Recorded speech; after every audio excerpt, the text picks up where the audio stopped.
Hey guys, Kyle the Death Knight of Anime here, bringing you my review for My Hero Academia, chapter 239. And and even before I get into the review, I need to ask you, any of my fellow reviewers or just any of my subscribers out there, has this particular like I guess holiday for Japan Shonen Jump really thrown anybody off? Like that's a genuine question I'm asking because I'm not gonna lie, just in the fact that I didn't have any Eden Zero to like I know it was just Eden Zero that's basically on break, and I'll be getting to the One Piece chapter later, but yeah, just the fact that only one manga didn't come out this week, which is Eden Zero. Did anyone feel off this week? Did anyone feel like their whole schedule with manga or whatnot felt off this week? Because that really felt to me. Just if you feel that way, just let me know in the comment section. Because yeah, I've been. It's really one of those days where I've really been thrown off, honestly.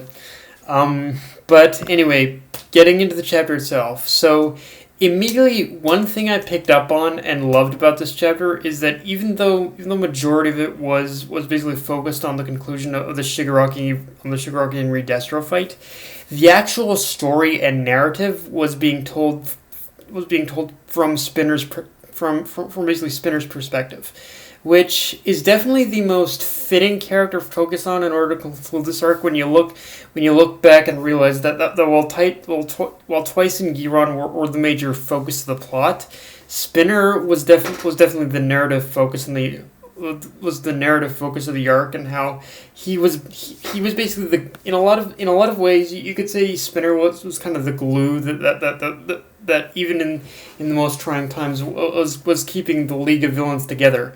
I mean, in the beginning of this arc, you could just see that the League had been beaten and battered down and whatnot, and he was the one who was basically asking outright, "Hey, what the fuck are we supposed to do? Like, what's the plan? What should we do going forward in order to regain our strength?"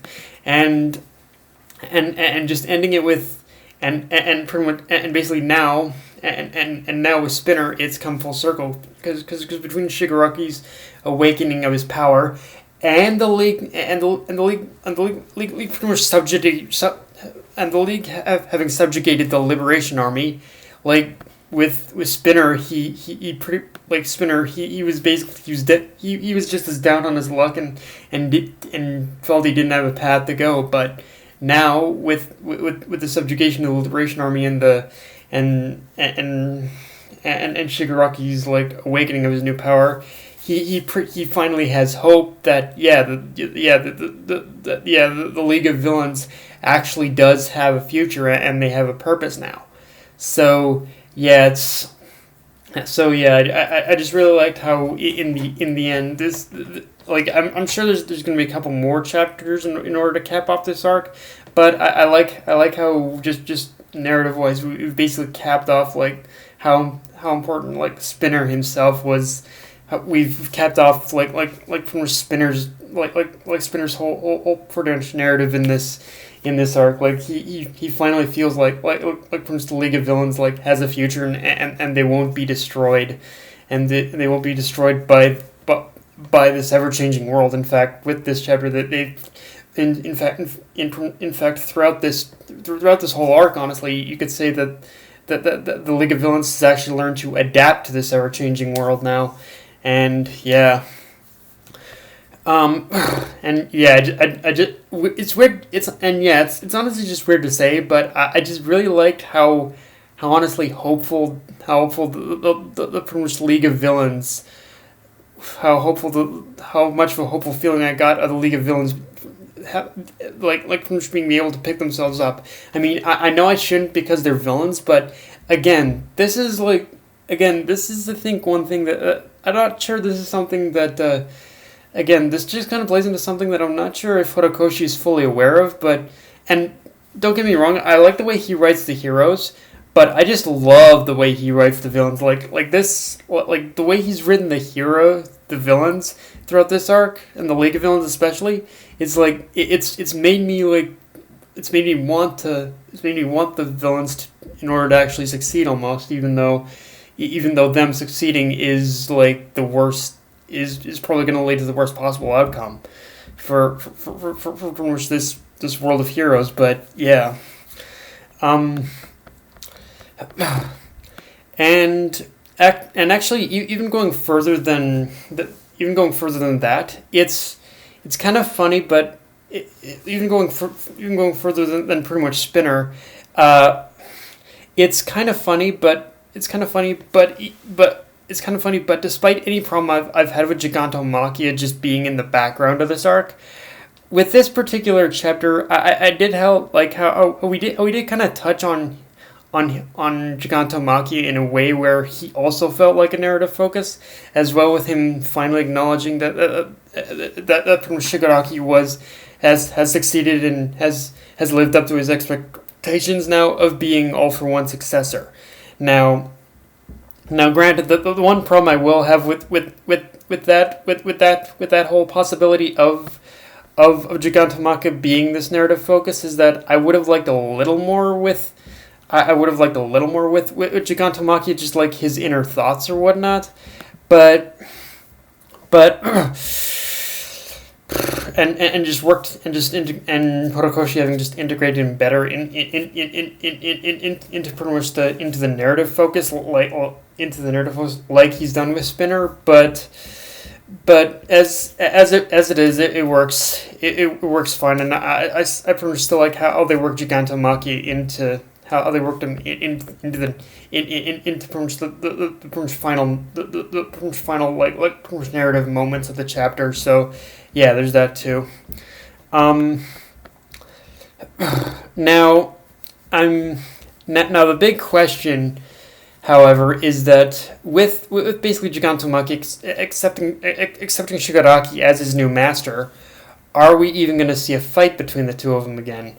Because with Gigantomachia having accepted Shigaraki, there's really no reason in order for them to fight anymore. Although of course, if we know Shigaraki, he probably is still going to want to fight. Going to want to fight Gigantomachia.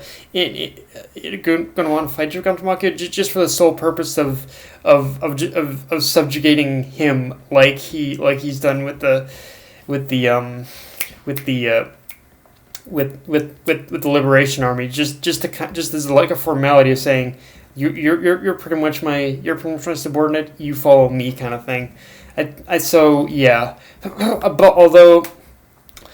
although at the same time, I think even in that situation, I'm guessing it'll be probably one of those things where we'll basically show in the beginning of the fight, and the rest will probably happen off screen. That's kind of my just my 2 cents and my take on how that might go down if it does happen. But yeah. And going back a bit, let's talk a little bit more about what the League subjugating the Liberation Army means for the story going forward. Because now, at this moment, they've gone from this point on, the League of Villains with them subjugating the Liberation Army like they have into their group. The League of Villains has gone from like a small group now to a full-blown organization, showing they've not only gained the same amount of manpower they had at the beginning of the series, like when we pretty much see like pretty much Shigaraki bringing that whole army of villains to UA, but they've also got a greater amount of influence and resources at their command now that I'd honestly argue it's either equal or trumps anything the government and UA have combined. So because of this amount of like wealth, resources, influence, and manpower they have, there's a very legitimate reason to be worried about the heroes now from this point on. I mean, just kind of think about it for a minute. It like when we first get introduced to the Liberation Army having confronted the League of Villains, they were of course using a lot like those security cameras. So security cameras or drones or whatnot. So imagining the League of Villains using that same kind of technology in order to spy on the heroes or from even kind of even just spy on the heroes, or even just kind of even scouting out like the hero society in general, in order to know who are the who are the most prominent and powerful targets that the league needs to take out that the league needs to take out that the league needs to take out in order for them to truly in order for them to like triumph over the heroes. Like the league has an entire has an entire surveillance has an entire amount has a scary amount of surveillance power at their command now. And yeah, it's like the league has kind of become scary now. And yeah, I'm honestly I'm worried for the heroes now. Like it's one of those things where with this chapter I was happy to see the villain succeed, but at the same time I also know what exactly them succeeding and them having the power of the Liberation Army at their command means for the heroes now. It's both fulfilling yet it's one of those both fulfilling yet scary things, to say the least. Now I want to talk a little bit about Re-Destro's surrendering, because I can kind of see this being one of the hot topics of this chapter. And personally, I thought it was very well done, because even before fully surrendering to Prince Shigaraki, he fully acknowledged that he had actually become so entrenched in his father's legacy and ideals that yeah, he lost sight of what even achieving those goals really means, or even how he should go about doing it. Now, is it, but by virtue of Re-Destro having lost to Shigaraki, he's pretty much gained clarity on what the Liberation Army's goal should be. Now, of course, knowing that, is it at all Is it dangerous in order to entrust the organization's power and influence and resources to Shigaraki? Oh hell yeah! But like I said, I think within the bounds of what Re-Destro being defeated means, I think it works. But yeah, guys, that's my review. If you enjoyed the video, like, comment, subscribe. I'm on Twitter, Facebook, and Mr. Crunchyroll. Death Knight of Anime, signing off. Later, guys.